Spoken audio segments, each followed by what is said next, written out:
Georgia Congressman Andrew Clyde is leading the charge of 16 House Republicans in calling for the resignation of Sam Brinton, who was recently put on leave following the charges of felony theft. Brinton, who is non-binary, holds the title of Deputy Assistant Secretary of Energy. He works for Secretary Jennifer Granholm. He's admitted to stealing a suitcase worth well over $2,000. In a letter to Secretary Granholm, Congressman Clyde wrote, "Brinton's actions, along with your department's lack of transparency when dealing with this matter, raise concerns as to the Biden administration's priorities when appointing high-ranking officials. The Department of Energy is refusing to say if Brinton is still being paid while out on leave." Congressman Clyde joins us right now.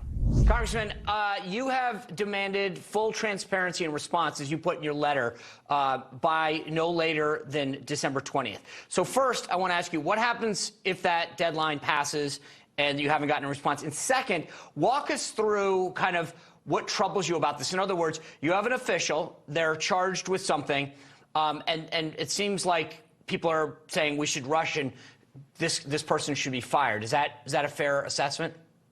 Sean, that is exactly correct, and thank you for having me on. But here we have a senior government official in charge of a nuclear waste program that has exercised extremely poor judgment, and as a result, has stolen a suitcase and has been charged with a felony, has admitted that he took this suitcase and has been put on leave. Honestly, this person should be fired. There in no way should a person with this kind of a lack of judgment should be making policy decisions for the Department of Energy. And the secretary should fire this individual immediately.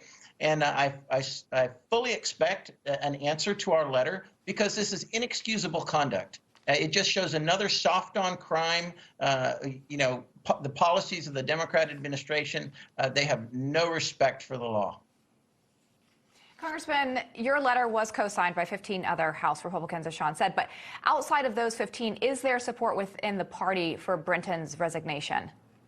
Oh, I think so. We didn't put the letter out for very long. We could have gotten a whole lot more folks on it, I think. But I believe there's a lot of support for, for upholding the law and keeping our departments within the executive branch accountable to the law. That's what this is all about.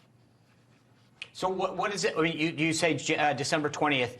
Do you expect any kind of response, or do you think they're just going to blow this off and say, well, he deserves, or they deserve their day in court? Yeah, he, whatever. I fully believe that we will get a response, but if we do not, remember, we will be in the majority on January the 3rd, and then we will have subpoena power. Our majority is coming. Accountability is coming. Well, Congressman, speaking of majority in January, I do want to shift to Kevin McCarthy's pursuit to become the next Speaker of the House. A number of Republicans are not in McCarthy's corner. They've been pretty vocal about it. Does he have your support? And if so, why or why not? Well, I would tell you that right now, Kevin McCarthy, as we know publicly, does not have the support of 218. What I think we should be doing is going back into conference, and I think that we should be voting in conference until we get to someone who has 218 votes. I think that's the right way to do it. And I look forward to continuing negotiations to see where we end up on January 3rd. So he doesn't have your support right now? We'll know that on January 3rd. Okay, so can I ask this, though? This is what I'm trying to figure out. Is there something, depending on who you talk to, this is what I'm trying to figure out. Is there something that Kevin McCarthy could offer you and say that you would want in exchange for supporting him? Or is it a never Kevin situation? That's what I'm trying to figure out. Are these people, you and Gates and others, are you never Kevin? Or is it, hey, if you agree to the following set of concessions that the Freedom Caucus wants, we could support you? Is that where are you on that spectrum?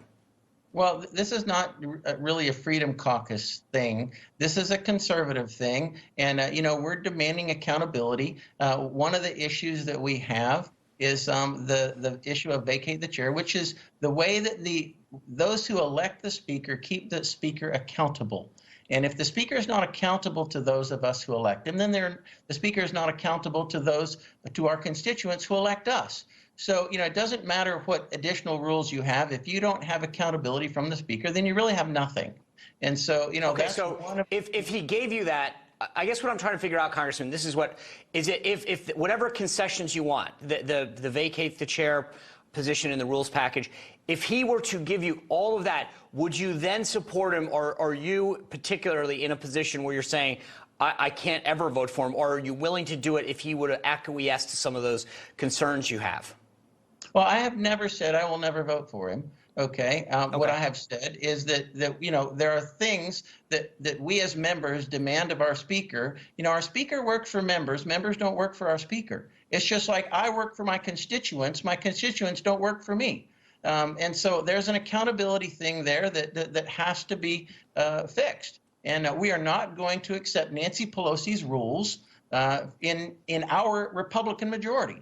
That's just not the way things work, the way I look at it. I want Congress to work well. I want our leadership to be accountable to the people who elect the leadership. And I think that will make the Republican majority very unified and very strong, because that's what we need. We need unity, and we will drive forward into the Biden administration and expose the corruption there. Real quick before I let you go, Andy Biggs has put his name in the hat. Do you think that he could get the votes in January? I think we will see that on January the 3rd. I don't have a crystal ball, but we'll see that on January the 3rd. Keeping your cards close. I can respect that. Congressman, thanks for being with us this evening. Appreciate your time as always. Thank you.